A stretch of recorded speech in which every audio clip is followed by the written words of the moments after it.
नमस्कार, आर्य न्यूज देख रहे हैं आप। मैं हूं आपके साथ पल्लवी सिंह। रुक करेंगे इस वक्त की बड़ी खबरों की ओर।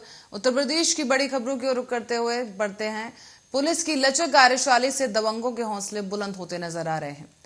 ताजा मामला आपको बता दें, सोशल मीडिया पर एक वीडियो के बाद से वायरल हुआ है, जहां पर एक अवैध असलों के साथ वायरल वीडियो हुआ है युवक का, जिसने जिले की कानून व्यवस्था की पोल खोल दी है। यहाँ आपको बता दें कि सोशल मीडिया पर अवैध तमंचे के साथ एक युवक का ये वीडियो है जो वायरल हो रहा है, और ये वीडियो हरचंदपुर थाना क्षेत्र के अंतर्गत अचलेश्वर का बताया जा रहा है।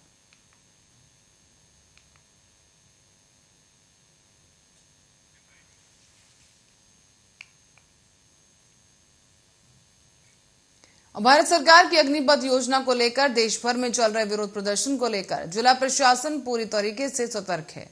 इसी के तहत डीएम एसपी के निर्देश पर डीएम प्रशासन के नेतृत्व में शहर कोतवाली परिसर में कोचिंग संचालकों की एक बैठक बुलाई गई है। संबंधित अधिकारियों ने यहां पर समस्त कोचिंग संचालकों और डायरेक्टरों से अपील करते हुए कहा कि वो कोचिंग सेंटरों में आने वाले छात्रों को समझाएं कि सरकार द्वारा जारी की गई योजना लाभदायक है। जैसा कि आप लोग जानते हैं, जो अग्निवीर से संबंधित कुछ हमारे युवा हैं जिनको इस योजना के बारे में ठीक से जानकारी नहीं है और वो कुछ भ्रम का शिकार हैं। वो जगह जगह प्रदर्शन कर रहे हैं। कुछ जिलों में उन्होंने तोड़फोड़ की थी। उसी क्रम में आज हम लोगों ने यहाँ पर कोचिंग संचालकों की बैठक बुलाई थी। आप लोग जानते हैं कि जो बच्चे कोचिंग में बहुत सारे बच्चे पढ़ते हैं और वो विभिन्न तरीके की प्रतियोगी परीक्षाओं की तैयारी करते हैं और इसी क्रम में इनको बुलाया गया था जिससे कि ये लोग इनके टच में ज़्यादा रहते हैं, तो इन योजना की अच्छी बातों को इनको समझा सकें और ये बता सकें कि ये कोई अंत नहीं है कि आप इसके बाद आपको सर्विस नहीं मिलेगी या आपको कोई लाभ नहीं मिलेगा। जैसा कि यहाँ बातचीत करने से ये पता चला, ये बच्चे ये समझ रहे हैं कि अब हमको कोई सर्विस नहीं मिलेगी इसके बाद। तो ये बात इनको समझाने की ज़रूरत नहीं है। सरकार लगातार अच्छे प्रयास कर रही है इसमें। ये एक सरकार की बहुत महत्वाकांक्षी योजना है, इसको समझने की ज़रूरत है। और मैं आपके माध्यम से सभी युवाओं से जो इसमें भाग ले रहे हैं उनसे मेरी अपील यही है कि वो इस योजना को समझें, शांतिपूर्ण ढंग से रहें और पढ़ें और कंपटीशन की तैयारी करें। अगर उनको कोई अपनी बात है तो डाक से अपना परिपत्र भेज के, डाक से अपना कुछ भी भेज कर वो अपनी बात कह सकते हैं। ये तो लोकतांत्रिक सरकार है और निश्चित रूप से अगर वो अपनी बात अच्छे ढंग से कहेंगे।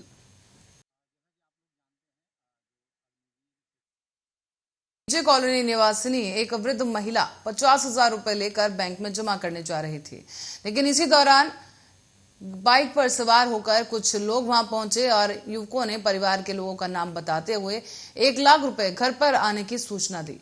महिला को बातों में उलझाकर वृद्ध महिला के झोले को लेकर ये आरोपी फरार हो गए। बताया जा रहा है कि इस झोले में 50,000 रुपए नगद थे और फिलहाल पुलिस ने आरोपी को गिरफ्तार कर लिया है। 5/2022 को दिन में करीब 12 के आसपास एक माताजी थी जो कि अपना 50,000 रुपए कैश जो है एक बैंक में जमा करने जा रही थी और दिन दहाड़े जो है उस पैसे को पैशन प्रो गाड़ी से हेलमेट लगाए एक बदमाश ने जो है ले लिया था और उस पर अभियोग दर्ज हुआ था थाना कोतवाली शहर जनपद मिर्जापुर में 19/5 को।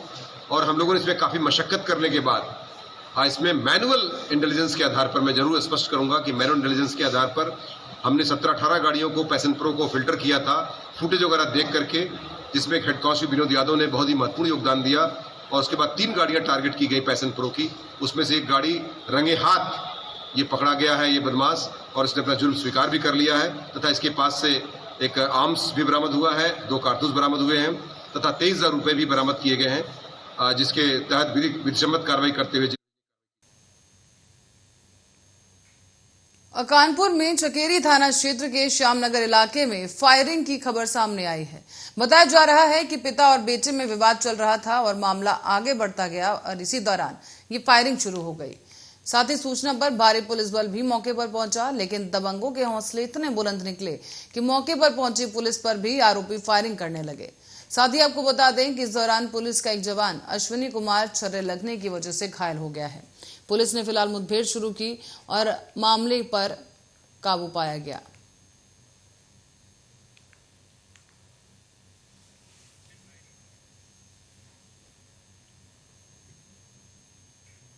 अब बढ़ते हैं अगली खबर की ओर। कानपुर से खबर सामने आई है, जहां अग्निपथ योजना का युवाओं द्वारा विरोध किए जाने को लेकर कानपुर देहात जिला प्रशासन ने पुलिस को अलर्ट कर दिया है। इसके बाद जिले के डीएम और एसपी ने झीझक रेलवे स्टेशन का सुरक्षा को लेकर निरीक्षण किया और सुरक्षा व्यवस्था में लगे पुलिस कर्मियों को आवश्यक दिशा निर्देश दिए गए। तो वहीं जिले की पुलिस युवाओं समेत कोचिंग सेंटरों को और दुकानों पर जाकर छात्रों और युवाओं को शांति व्यवस्था बनाए रखने के लिए जागरूक करती नजर आई।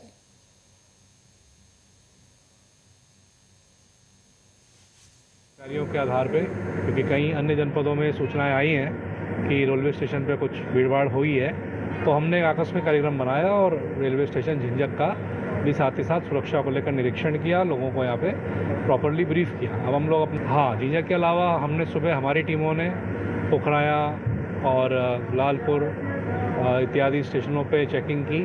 अब हम इसके बाद मैथा रेलवे स्टेशन भी जाएंगे और उसके बाद शिवली कस्बे में भी हम लोग जो हमारी ऑलरेडी ड्यूटीज लगी हुई है।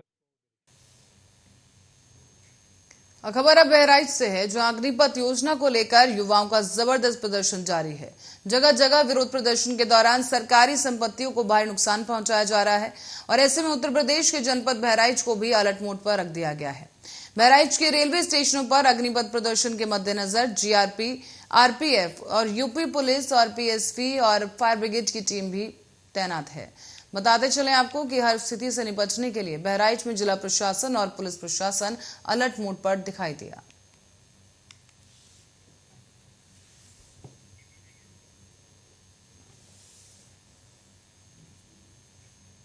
अब बढ़ते अगली खबर की ओर। गाजीपुर से खबर सामने आई है, जहां सेना भर्ती को लेकर युवाओं में काफी आक्रोश लगातार देखने को मिल रहा है और अब यह आक्रोश किसी एक क्षेत्र में नहीं बल्कि अन्य राज्यों में भी चल रहा है। और इसी को लेकर आज गाजीपुर के बंजारीपुर गांव के पास करीब 80 से 85 युवा बलिया की तरफ से आने वाली ट्रेन को रोकने के लिए रेलवे ट्रैक पर बैठ गए। इसकी जानकारी जब तत्काल अपर जिला मजिस्ट्रेट और पुलिस अधीक्षक समेत तमाम अधिकारियों को दी गई, जिसके बाद अधिकारियों ने मौके पर पहुंचकर युवाओं को समझाने का प्रयास किया है। लेकिन बताया जा रहा है कि कुछ समझाने को जब प्रयास किया गया तो युवाओं को कुछ समझने के लिए वो तैयार नहीं नजर आए और इसी के बाद कुछ युवाओं को गिरफ्तार करना पड़ा है। साथ ही आपको ये भी बता दें कि इस दौरान अपने वाहनों में पुलिस ने इन युवाओं को बिठाया और बाकी युवा वहां से इस दौरान भाग निकले हैं। नहीं, लड़कों को बुलाया, ये भाग रहे थे पुलिस को देख करके। हमने इनको बुलाया, इनसे बातचीत किया और कहा कि आप एक ज्ञापन लिख करके दे दीजिए, जो आपकी ग्रीवेंसेस हैं उनको हम भारत सरकार तक पहुंचा देंगे। सभी बच्चे मान गए और उन्हें अपना एक ज्ञापन तैयार करके एडीएम साहब को सौंप दिया है, जिसको हम भारत सरकार को भेज देंगे। बाकी सब काम शांतिपूर्वक निपट गया है। इसके अलावा सर बंजारीपुर गांव में भी कुछ लोगों ने ट्रैक जाम किया हुआ था, उसको लेकर क्या किया गया? नहीं, बंजारीपुर ट्रैक नहीं जाम किया था, वो ट्रैक आ रहे थे, उन्हें हमने ट्रैक में रोक लिया था। उसमें से कुछ लोगों को हम लेके आए हैं, उनसे बातचीत करेंगे। अभी वो पुलिस लाइन में हमारे बैठे हैं, उनसे बातचीत करेंगे। टीओडी हम लोगों को पसंद नहीं है सबसे पहली बात, और अगर ये टीओडी 4 साल नौकरी करेंगे तो घर आकर फिर 4 साल के बाद हम लोग क्या करेंगे? हम लोग का सवाल है, सबसे बड़ा सवाल। और दूसरा सवाल, अगर बोल रहे हैं कि नहीं आरक्षण देंगे, पुलिस में देंगे और रासायनिक बल में देंगे, तो और अभी तो हम लोगों का उसमें रासायनिक बल में कैसे हम लोग विश्वास करेंगे हम लोग को छूट मिलेगा जी? और हम लोग का एज, आज हमारा एज 20 साल 6 महीना 17 दिन हो चुका है। अब हम लोग 21 साल के हो जाएंगे, उसके बाद हम लोग कहाँ जाएंगे और क्या करेंगे? 10 नवंबर 2019 की भर्ती आई है बनारस बीआरओ में, ठीक है, और अब तक भर्ती नहीं आई। हम लोग क्या करेंगे और क्या ना करें? हम लोग के घर वाले परेशान कर रहे हैं, हम लोग को टॉर्चर कर रहे हैं, हम लोग क्या करें? टीओडी हम लोग को पसंद नहीं है। खबर अब बहराइच से है, जहां एक सड़क पर वीडियो सामने आने के बाद पीडब्ल्यूडी विभाग की पोल खुलती नजर आई। यहां पर एक ट्रक का टायर 5 महीने पहले बनी इस सड़क में धंस गया है।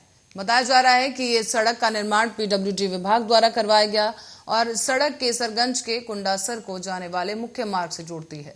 इस सड़क के धंसने की वजह से ये मामला सामने आया और कहीं ना कहीं पीडब्ल्यूडी विभाग सड़क का निर्माण करने वाले ठेकेदार को कटघरे में लाकर खड़ा कर दिया गया है। यहाँ पर एक तरफ प्रदेश सरकार प्रदेश को गड्ढा मुक्त करने की बात कर रही है और दूसरी तरफ इससे जिम्मेदारी से पलीता लगाने वाले अधिकारियों की कमी नहीं। यहाँ आपको बता दें कि आप देख सकते हैं कि सड़क का क्या हाल है और बताया जा रहा है कि करीब 5 महीने पहले ही इस सड़क का निर्माण करवाया गया था।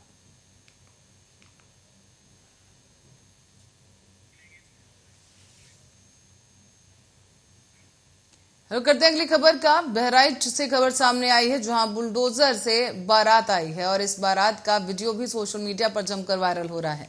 दरअसल आपको बता दें कि आला गांव में जनपद निवासी मोहन अपने लड़के की बारात लक्ष्मणपुर शकरपुर निवासी सलीम की लड़की के साथ निकाह के लिए बुलडोजर से लेकर आए। इसे देखने के लिए वहां पर स्थानीय लोगों का तांता लग गया, जिस दौरान बुलडोजर बाबा की जय के नारे भी लगाए गए हैं।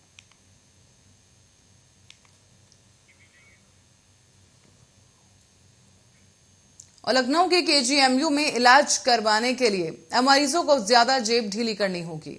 ओपीडी में परामर्श के लिए पंजीकरण शुल्क 2 गुना करने के लिए तैयारी कर ली गई है। इसके साथ ही अब अन्य इलाज की फीस भी 10% तक बढ़ाई जाएगी। आपको बता दें कि केजीएमयू के हॉस्पिटल बोर्ड में पास ये प्रस्ताव किया गया, जहां पर कार्य परिषद में अंतिम मंजूरी के लिए रखे जाएंगे। केजीएमयू की ओपीडी में इस समय पर्चे का शुल्क 1 रुपया है, लेकिन इससे पहले मरीज से पंजीकरण के नाम पर 50 रुपए लिए जाते थे और अब यह शुल्क 100 रुपए करने की तैयारी की जा रही है। पंजीकरण 6 महीने के लिए मान्य होगा और इसके बाद ओपीडी में पंजीकरण के लिए दोबारा फीस देनी होगी। हॉस्पिटल बोर्ड में यह प्रस्ताव रखते वक्त तर्क दिया गया है कि विश्वविद्यालय की आय बढ़ने की वजह से ऐसा करना बेहद जरूरी है। इसे लेकर सदस्यों का मान लिया गया है सदस्यों ने इस फैसले को, और अब पंजीकरण के साथ साथ इलाज के अन्य मदों में भी बढ़ोतरी की जानी है। आपको बताते चलें कि केजीएमयू में कार्य परिषद की बैठक 22 जून को होगी। इसमें विभिन्न विभागों के नियुक्ति संबंधी लिफाफे खोलने पर दोबारा चर्चा होगी। कार्य परिषद ने इससे पहले इन विभागों के लिफाफे आरक्षण के प्रावधान का पालन न होने के कारण खोलने से मना कर दिया था, जबकि हाईकोर्ट और राजभवन के हस्तक्षेप के बाद अब एक बार फिर से ये मामला कार्य परिषद के सामने रखा गया है।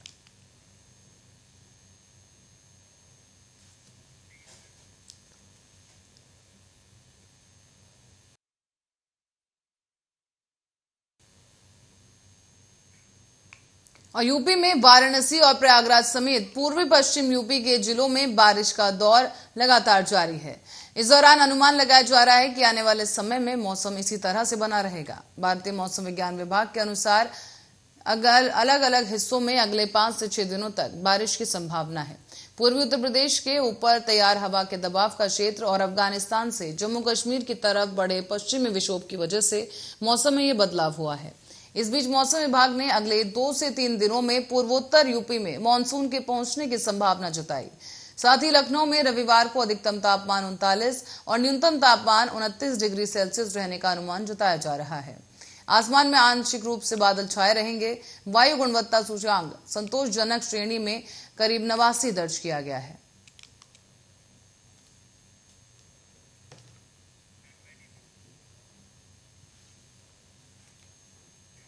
भारत में कोरोना मामलों की रफ्तार थमने का नाम नहीं ले रही है। देश में एक बार फिर से लगातार दूसरे दिन करीब 13,000 कोरोना मामले सामने आए।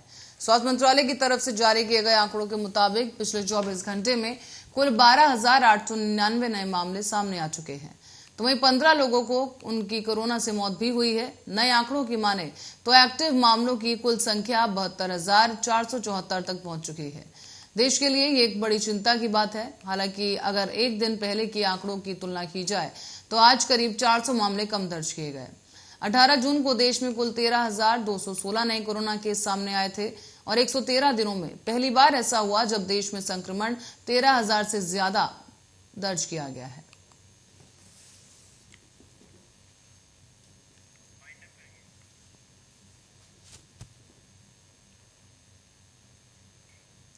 और इसी खबर के साथ ही बुलेटिन में फिलहाल के लिए इतना ही। बने रहे हमारे साथ, देखते रहे आर्य न्यूज।